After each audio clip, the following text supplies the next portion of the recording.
So a very, very warm welcome to all of you joining in on a Saturday late afternoon. Thank you so much. And it really means a lot because this is something that's an initiative that's very close to our hearts, both for Apoorva and myself. And, we've always wanted to do something which will ensure that the woman of today is financially empowered in every way possible. This is a very small initiative from our end. And I have Apoorva Ahluwalia, who's a very close friend of mine. And she's going to share her journey with us today.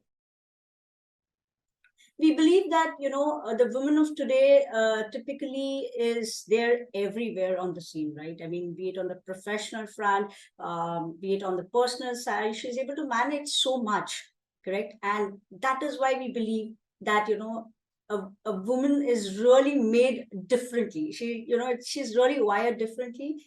And there's one thing, however, we've also seen that, when it comes to the financial management aspect part of it, that is one area I've seen that somewhere there is some sort of an inertia to take charge of a life. So this is the reason today we thought upon touching on this very, very important aspect. And I couldn't have thought of anybody other than Apoorva to kind of, take us through this particular journey.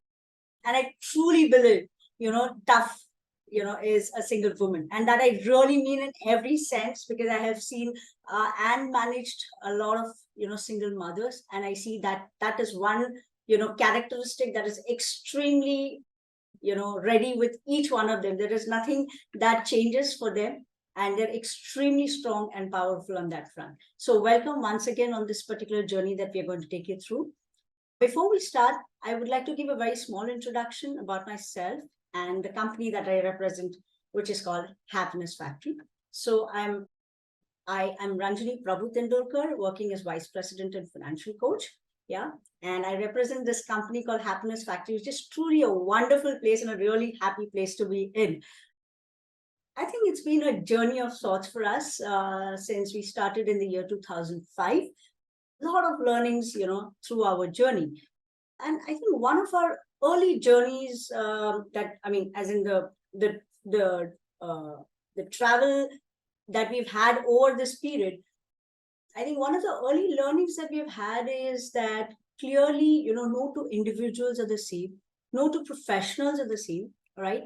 And it's very important to understand what is it that matters to each one, and then arrive at what it should be the right kind of, a solution that will make sense in the scheme of things, right? Now, this learning clearly helped us in good stead, because that clearly told us in terms of, what is it that we should be doing from here on. And we slowly, over the years, we've actually built in very, very strong, robust practices. And today, we're proud to, bring to you that, we have multiple very, very, very specific professional engagement models. Those are the corporate executives, business owners, celebrities, retirees, doctors as a segment that we are catering to. So the whole idea has been that it cannot be a single solution for all, and we need to understand the pain points of each of these segment of professionals and help them out with what really matters to them and their loved ones. And this journey has helped us have a super great team of people. And not just that, the kind of families that we are catering to is just fantastic. They're actually an extended family for us. And today we are managing assets to the tune of about 4,500 crores, which is clearly a number, that we can talk about very proudly over the last so many years. It's extremely important that this journey is valuable for every one of us. And that is one of the reasons why we believe that, we need to have different, ways and means of understanding what more can we do to add value in our clients' lives, right? And one of the key things today, this objective or this initiative that we've taken forth has been primarily because we as a company are a very women-centric organization. So we have almost 80% or above of the team being women. So that clearly, makes us kind of go there and talk to more and more women and empower them as much as possible, right? So what is it that we do in terms of, making that happy difference in our lives? I think it's a very, very, very responsible and a very important position that we have. The role that we play in our client's life is that of a Sherpa, right? And you can imagine the importance of Sherpa in anybody's life, especially those who are very passionate about trekking, mountaineering. I'm sure this is something that's going to resonate with everybody, right? The journey is not very simple, right? It's not about the fact that you just think about it today and tomorrow you're going to be there, reaching the summit. There are so many things that can go wrong on the way, right? And that is when a Sherpa comes into play, because he or she is the person who has done this time and again, many, many times in their life journey. And that is the reason why they're able to guide the trekkers who are able to reach the summit in a in a good way, in the sense that they are at least unhurt and they can come back home safely, right? That is exactly the role that we play in our clients' financial lives, right? The financial journey for every individual, every family is so very different. And clearly we've seen there are a lot of hindrances, lot of roadblocks that can come in the way. It's very important not just to know what to do, but not what not to do as well, right? Because those are the kind of mistakes, if you keep repeating, that's going to clearly have a boomerang impact on your financial health anytime in the future. So this is what we do in our clients' life day in, day out, helping them understand what is it that is right for them, understanding why they are doing what they're doing, what are the things that they should not be doing, and how do they, have a complete roadmap ahead, not just for today, but for the rest of their lives, right? That is exactly what we do. And I would like to keep this very short, because this is all about Apoorva's journey, and I'm too excited to start this particular conversation with her. So before we start, Apoorva, I think, I would like you to introduce yourself, though I know who you are as a person. So it's good to hear it from your mouth. Thank you so much for that, Ranjani, and thanks so much for having me here and giving me the opportunity to share my story. Totally. Thank you. So I work with Cognizant as a DGM for the digital operations. I lead the APAC team for service delivery for one of the largest accounts that they have. I have about 15 years of work experience and across IT telco industries. Prior to that, I've done my MBA in engineering. Apart from my professional life, my personal life, I'm an only child. I have an almost 12-year-old, and I think I got separated when I was in fact expecting, and then I got divorced 4 years hence. So that's me, and that's a short introduction about my life. But as we talk more, I'm sure I'll be able to share what I went through and how those decisions have shaped my life.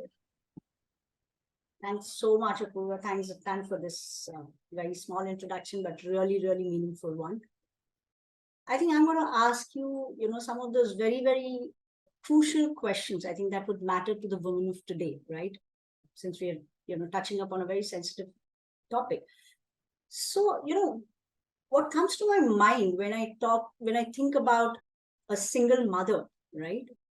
Of really not having someone to really step in when you need them the most, right? And that's something that I have seen in quite a few of my friends, a circle of connects that I know of, clients. It's pretty overwhelming, frankly, and I mean, I genuinely would want to know, how did you, take on that experience? How was it for you to go through this particular situation? Great question, Ranjani. So yeah, the right word for it is overwhelming. I mean, that's the fact. There is no two way around it that it is not overwhelming. But the fact is that it depends on how you choose to look at a situation, right? Either you can choose to look at a situation and think that you're a victim of something. And then if you choose to be a victim, and I say it's a choice because, the course of your life gets decided by the choice that you make. Either you become a victim or you become a survivor. Now, if you're a victim, then you are just merely standing by when life happens to you. You're not responsible for the choices that you make. You're not responsible for the outcomes. You cannot drive those outcomes, right? Or the other thing to do is then to take control of your life, take back control of your life, right? Because at that point of time, when you're going through such difficult circumstances, what really hurts a person is the lack of control, right? Lack of control over the smallest of things and lack of control over the big daunting future that's ahead for you and potentially your child. So I think learning to take back that control is something that really helps you, and it ensures that you become responsible for your life. You hold yourself accountable for your life rather than anybody else, and then take control back. And I think one of the first steps towards doing that really is taking the financial control of your life and taking financial independence, your ownership of your own financial independence, so that you begin to feel more confident. And I think as you begin to feel more confident, that is when you slowly begin to overcome things. And while on the best days, and as for everybody of us, there are days when it seems really overwhelming, but you learn to prioritize and you learn to understand at what juncture what needs your most attention, and you feel that confidence that yes, you will be able to address the biggest of challenges because you have taken control of your life, and either you have prepared for the outcomes, or you are at least in a position to respond to things rather than having to react to things, which completely leaves you feeling out of control. Brilliant. I think it's all about self-belief. I mean, to start with, right? Absolutely. That's where, where the self-esteem kind of goes for a complete toss, and to, pull it all up, and then, get your strength from within and start all over again, right? I mean, that's brilliant. And I've seen this. I've never seen you down ever. So I completely understand where you're coming from. One of the biggest things that I have, or I envy, or I admire about you, I think that should be the right word, is about the fact that you own so many hats, right? You run the boardroom on one side, you are a wonderful mother, on the other side, you are a great friend, you're a mentor, you're a daughter. I mean, there's so many roles, and that's a mixed bag of emotions, mixed bag of the kind of responsibilities that you have on hand. So how to strike that balance across all of these roles? And you've been doing it so fantastically. So how do you manage this? No, so there's no magic wand that helps you manage it. And let me tell you, we put us women, we put so much pressure on ourselves that we begin to expect us to become Wonder Women. We're not Wonder Women. We're human. We have human emotions. We have things that impact us, and it's all right to get impacted by those things. I think what's essential is to find that inner strength that helps you rise above it and helps you understand that yes, you are your own individual who's responsible for your own happiness, and you're also responsible for the happiness of others around you. They may not be financially dependent on you, or they may be financially dependent on you, but at the end of the day, how you feel does get passed on to the people around you, your children, your parents, your siblings. So you decide on a daily basis. It's a conscious decision that you make to say, do I choose to become overwhelmed today and I choose to give in to whatever's happening to me, or do I say yes, I'll take it in my stride, I'll try to find a possible solution to a problem, a new problem that I face today, wearing any hat that it is, and you learn to multitask, or you learn to quickly figure out what needs your attention most today, and then be able to do it. It's a simple example. Some days your child may be ill, and at another point of time, you may have a very important presentation. Now, I get asked a lot of this: how do you maintain a work-life balance? There is no such thing as a work-life balance. There is no 50-50 in life, really. On certain days, the simple answer is, on certain days, you choose to prioritize certain things and you ask for help. While I say that own your own happiness, or, choose your own path, at the same time, I say, don't become so, don't have this feeling that I cannot ask for help at all. So that is very important. You make a decision every day, multiple times a day, to figure out what needs my attention the most, and then you tread accordingly. Fantastic. My God, that's amazing. Yeah. And calling for help clearly is something, there is nothing derogatory about it. There is nothing wrong whatsoever. I mean, people are there to help you. It's just a question of, seeking help, right? Absolutely. For the right person at the right time, probably. Yes. Yeah. So great. Okay. My next question to you would be, when it comes to actually the financial aspect of our lives, and more so when it comes to women, okay?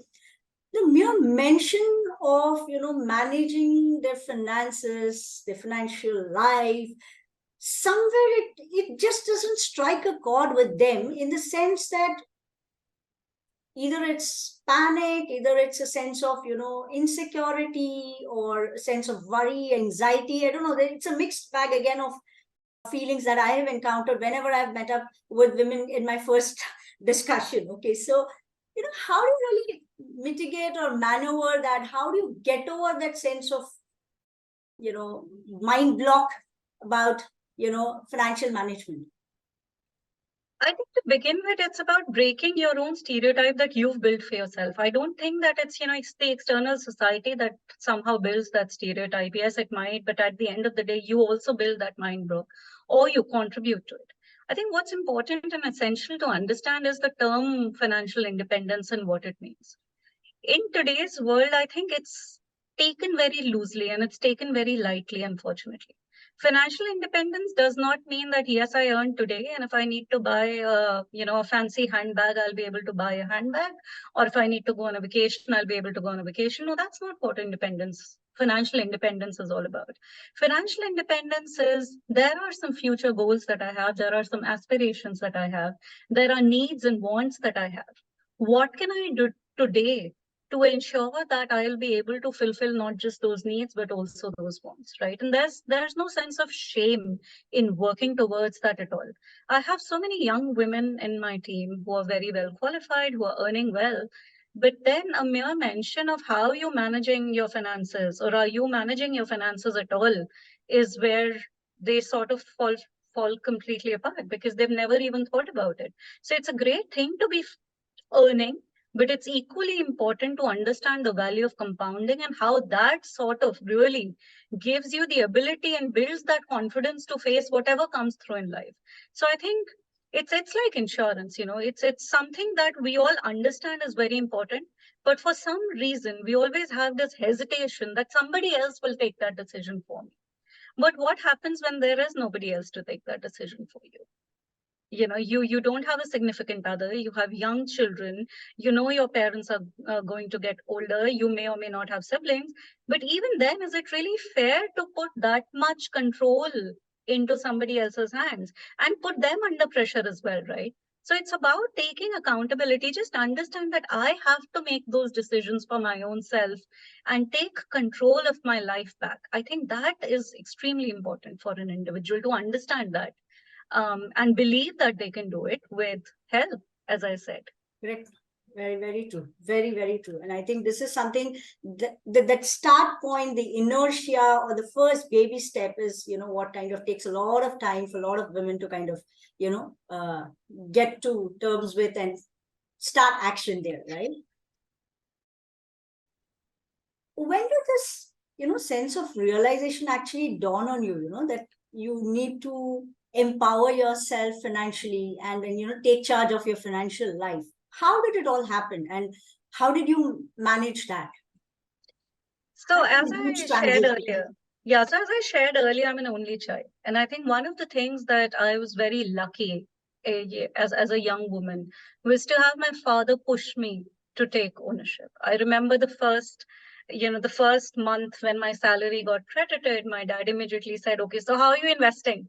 You can go party, you can buy whatever you want, but I want you to put aside something, and I need to understand what you're going to do about it. So I think literally it started from there. But there is a tipping point in everybody's life, obviously, right? You do it, but you don't do it. I, like everybody else, was doing some of it, but possibly because my father was pushing me, not because I realized the importance of it. And I'm not ashamed to share it, because I think a lot of other people possibly go through the same journey. But for me, the tipping point came when I did become separated and eventually divorced. And I realized that it's only me now. Either I take responsibility and ensure that I am able to provide a wonderful life for my son and for me and my son, or I wallow in self-pity and then let just life be. I chose to do the former because I thought it was really important for me. I've been given this life. I don't know what's going to happen in the future, and I deserve it, and my son deserves to lead a healthy, happy, fulfilling life. And in order to do that, financial stability is extremely important. And it's, as I said again, it's not just about earning, but how do you earn and how do you invest to ensure that you'll have the money when you need it the most? That becomes really important. And I think it was that tipping point in my life that helped me, really pushed me to understand the importance of taking that control back and ensuring that I learned to manage my finances independently. Very well said. I think this is a very big lesson to all of us out here in terms of how we need to take charge. I don't think we need for it even to strike our lives to take this call. Let's be prepared, much earlier on, and always pray that, we don't need to go through that, right? I mean, Absolutely. somebody else's situation needs to really give us a lot of life lessons. We don't need to go through it ourselves. This is one very, very important lesson, I think, that Apoorva has just shared with us. When I start with young women, okay, and when they typically start their financial journey, okay, as you rightly said, it's all about looking at probably saving for the first gadget that they want to procure, or the first vacation abroad that they would want to plan for, right? So when you started taking your financial decisions, you did mention that your dad would want you to set aside something as part of your salary and then plan for your other aspirations, right? So what was your investment philosophy or the methodology that you adopted when you started off? Because that's the time when you're on your own. I mean, while your dad kind of gave you a direction, but I think that was on your own where you had to take a call. So how did you start thinking about, investing? This was an interesting one. I think I was a very conservative investor and I had limited understanding. I'll be honest about that as well. Because, see, this was not a topic of expertise for me, clearly, right? It was something that was born out of necessity. And I understood that I needed to do that, but obviously didn't know well. So I was a very conservative investor. Possibly, the first thing, of course, was insurance that I got. Then I invested in PPF. In PF, and that's a good way to start. But I think as you begin your journey, you realize that's not the best way or the only way that you should be investing. And I think I slowly began, as I grew more interested, I realized that I did not have all the information that I needed in order to make the best possible decisions, not for myself just now, but for myself 10 years, 15 years from now. And I think that is the one big difference that we need to understand and appreciate, that while we have a lot of information that's available to us on our fingertips, but at the end of the day, we need the experts who understand the market, who understand the different instruments that are out there, and then are able to make an informed decision rather than based on our own research, reading multiple things. In any case, you can hardly believe what you're what you're reading these days, right? Because there's so much fake news out there. You can't really trust the sources that you're reading, and everybody has an opinion, right? So whose opinion should you be believing? Because you don't have that know-how, you don't have that understanding of the expertise to be able to decipher, yes, this is the best way for me. So while I started with a very conservative approach, but I did realize along the journey that I did need a financial expert who would be able to aid me in making those decisions. Again, there's nothing wrong in reaching out to family and friends suggesting what you need. But at the same time, again, if they are financial experts, then fantastic. But if they are not, then I would strongly suggest that everybody seek that financial expertise, because that makes a big difference in you being able to really hedge how and diversify the investments that you're making. Brilliant. I think one of the takeaways for me in terms of conveying to people is about weeding out all those parts of information which are not relevant. I think that's very, very important, because there is so much of information that is there for you to cull out, but what is relevant, what is not just from a product specific or from a strategy specific thing, but in terms of relevance of that in your life situation, right? I think that's where, as an individual, you know best in terms of what should be the appropriate way to take forward with your financial decisions, right? So that was a good takeaway, clearly. The next question that I have here is, in my experience, in terms of managing women, I think this kind of goes across the board. Okay, when they start their journey initially with investments, the first thing that they think about is, where can they invest their money, right? What's the product that makes sense, or how fast can they grow their money, right?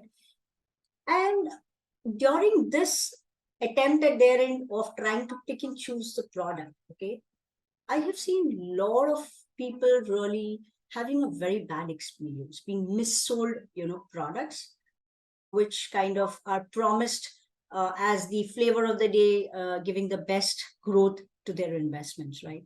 Have you really encountered any such unfortunate situations when you started your journey and you realized that, oh, am I being taken for a ride? Did you ever Yeah, always. I think I remember there was an initial investment that I made. It was possibly in ULEPs, only to realize that that was potentially not the best decision for me.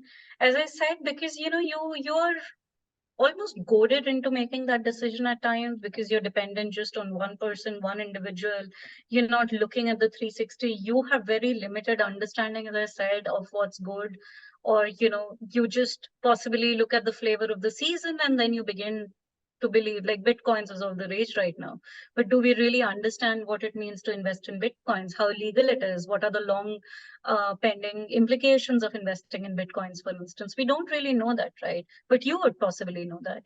But if I were to make that investment right now without understanding, just based on somebody I know or some of my friends are investing in it, then of course I open myself up to a possible financial doom, actually. And I've seen people go through that route. Thankfully for me, the investment that I make wasn't very substantial and it didn't impact me. But I have unfortunately seen people who've had implications of who suffered implications of making those kind of decisions, uninformed or ill-informed decisions. True that. I think a lot many times it's very easy to kind of sell a product and walk out of the scene, and that's where it's quite dangerous. And understanding who is that right person for you, the right expert for you, is a very, very important decision that lays in your in your hands. So coming to the next question, obviously, then, which means that do you really think it's very prudent, and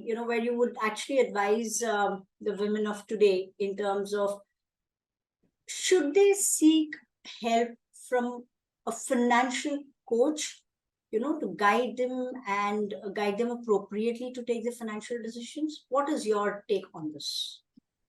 Completely. As I said, right, a couple of minutes back, it's extremely important to seek help from a professional. Seek help. So two things, right? Somebody who's a professional, a financial coach who has an understanding of the market, who understands the nitty-gritties, because we really don't, right? It's not my area of expertise and I don't really understand it that well. I read about it at times, but that's only dependent on my area of interest, but not so much. So I will not be able to predict what's going to happen 5 years down the line or 10 years down the line. But when you're taking financial decisions, it's really important to be able to have that kind of foresight to sort of predict, based on certain analysis, based on models, based on all these things, of what the future possibly holds in store, because it's not a light decision or a light choice that you're making, right? And just as we would make, it's literally a life decision that you're making, because it's going to impact your health, it's going to impact your children's education, it's going to impact their future, it's going to impact your retirement, really. So it's not a decision that is to be made lightly, is what I'm saying. And therefore, reaching out to a professional who understands the nuances of this, becomes all the more important. It's like, self-medicating. So I read somebody that I'll take these 2 pills and I end up taking those 2 pills. And sometimes nothing happens to me, but sometimes I have an adverse reaction. And is it really advisable for me to take those pills? No. And again, finding the right doctor is equally important because there are so many quacks out there, right? So if you end up falling prey to the wrong people, or if you end up investing and making a huge investment for one reason and the other, then it's going to set you on a very destructive path. And, that's already somebody who's suffering and who's gone through difficult times. That's literally the last blow, right? So absolutely, 100%. You need an expert who understands this and also who's coming from a neutral place. Sometimes, however well-meaning our friends and family can be, they are also clouded by their judgment on how a financial investment has panned out for them. Now, which might be great for them because they are a different individual, they have a different situation, they have a different kind of investment, they have a different kind of risk appetite, they have a different kind of earning. But for you, it could be very different, right? And while they come from a place where they really want to advise you and help you, will they be the right source of information and complete information? The answer to that is unfortunately no. And therefore, you do need the help of a professional that can actually guide you in that decision-making process. Absolutely well said, Apoorva. Very, very well summarized, because I think this is the first thing that, one needs to realize. And I love the analogy that you kind of brought in terms of the chemist and the doctor's, expertise. Clearly, that's exactly the difference, that we see, where people tend to kind of just pick up stuff that they think is appropriate, but clearly do not have a bigger picture of their life. And that's where, it subsequently has a cascading impact, maybe not visible then and there, right? And so, I mean, absolutely bang on that front. Having known you for so many years, the kind of, meticulous person that you are, so very particular about, each and every aspect of how you plan your stuff. I'm sure when you decided to take forward an expert at your end, or, have a financial coach with you, okay, there would have been certain set of parameters or yardsticks that you would have had for you to measure, or, kind of get that sense of assurance or surety that, okay, he or she is the right person for you as far as your financial life is concerned. What were those parameters? How did you go about doing that? A couple of things were very, very important to me. And this sort of comes back to what I was talking about a couple of minutes earlier, which is, does this individual or organization have something that helps them understand who I am as an investor? Are they really providing me a solution which is a one solution, one shoe fits all? Because it clearly doesn't. So do they have something that they can tailor for me by understanding my individual needs, aspirations, desires, wants, etc.? And then do they understand? And then do they have the foresight to help me understand as to this is how my life is going to pan out?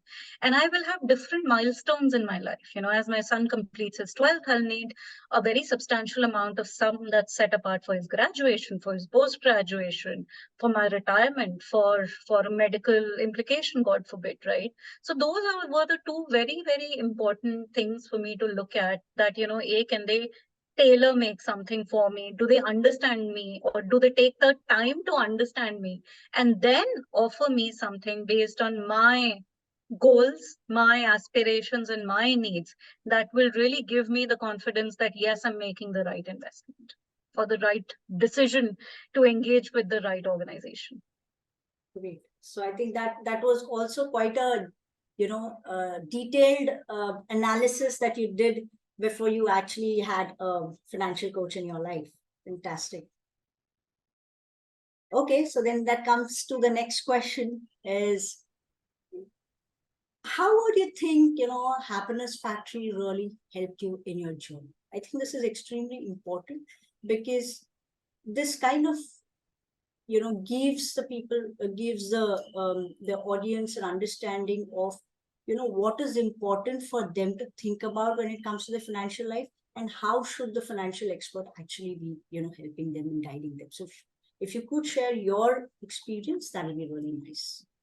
A couple of things really stand out for me, Ranjani. One was that right from our initial interaction, the first thing that really drew me closer towards making this decision was the fact that I was not being pushed to make a decision in one instrument versus the other. The second was that I was not really asked to invest a hefty sum, right? There was a lot of careful consideration, a lot of dialogue that really went into understanding what do I want to do, what does my current investment look like, what do my future goals look like. In order to obtain those goals, what are the investments that I need to take, basis my earning today, how can I make those investments, what are the best ways to make that investment, right? So I think the fact that it felt like a conversation among friends, among trusted advisors, I think that stood out to me really. And um the fact that we continue to engage, because our life situations change. Not only do they change in terms of how you're earning and what you're earning, but they also change in terms of what your aspirations are. You have a young child, you don't know what your child is interested in, so you think, this is what the graduation will look like. You add some kind of inflation to it and you arrive at, this is the number. But as your child grows up, lo and behold, you realize that there is so much more that your child is now capable of. And there is so much more that you would want to provide your child with, and the opportunities that you would want to give your child. And suddenly you're staring at a very different goal. And therefore, it becomes really important to have a partner, which is what I found in Happyness Factory, that we continue to stay engaged just to help me understand how my investments are faring. Do we need to divest in something and reinvest somewhere else? That gives me a sense of confidence and trust that somebody's closely monitoring what my investments look like and whether they are healthy or do they need a course correction. And also somebody who understands the value that my goals, my aspirations will change. And can we change my plan according to that? And how do we change my plan according to that? So, I'd summarize it by saying that it's given me a lot of confidence to say that yes, I will have the necessary financial means to be able to fulfill my dreams, my desires for myself and my son, and also be able to prepare myself for calamities, if any. So I think that confidence and confidence is something that's very important with financial decision making, right? So that's the kind of confidence that this engagement has brought to me, Ranjani. So thanks to you and the team at Happyness Factory for that. I appreciate that. Thank you so much, Apoorva. I think that was seriously absolutely amazing. That was really nice. Thank you so much for that lovely note. I think with that, probably I kind of come to an end in terms of the questions that I wanted to put forth to you.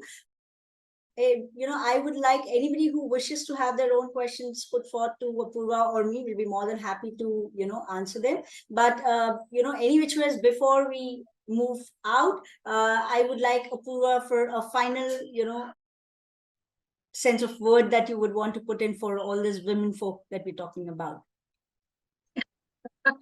No, my final word would just be that please take the ownership of your life. When we are down in the trenches, it really does seem overwhelming, and not to, say that it's not, it really is. But what helps one overcome that sense of impending doom, that sense of losing that sort of control in your life, is to make those tiny decisions. And the biggest thing that really helps you is financial independence, because that gives you the confidence that I'll be able to face whatever life throws at me. And I'll not just be able to ensure that I am happy, but the people that I love, the people who are dependent on me for their sustenance and for their growth, they're also well provided for. And one of the most critical things for me as a woman is, I don't know if you've heard about this poem called The Little Eyes That See. So it's about the little eyes that see. And, if not for yourself, please do it for your children, is what I'd say. Do it for your girls so that they understand that this is a decision and an aspect of life that they really need to ensure that they own up to, so that they are prepared for whatever life throws their way. And do it for your boys so that they understand that when they have a significant other, it is a partnership in the true sense. And when both partners work collaboratively towards a future, it is a golden future irrespective. Fantastic. I mean, that was a superb parting note. Thank you so much, Apoorva. Genuinely, it was a fantastic discussion, a journey that, I mean, in spite of just sitting here and hearing you out, I just actually felt that, I was there at that point in time, through your journey. But salute you and thanks so much for this fantastic session.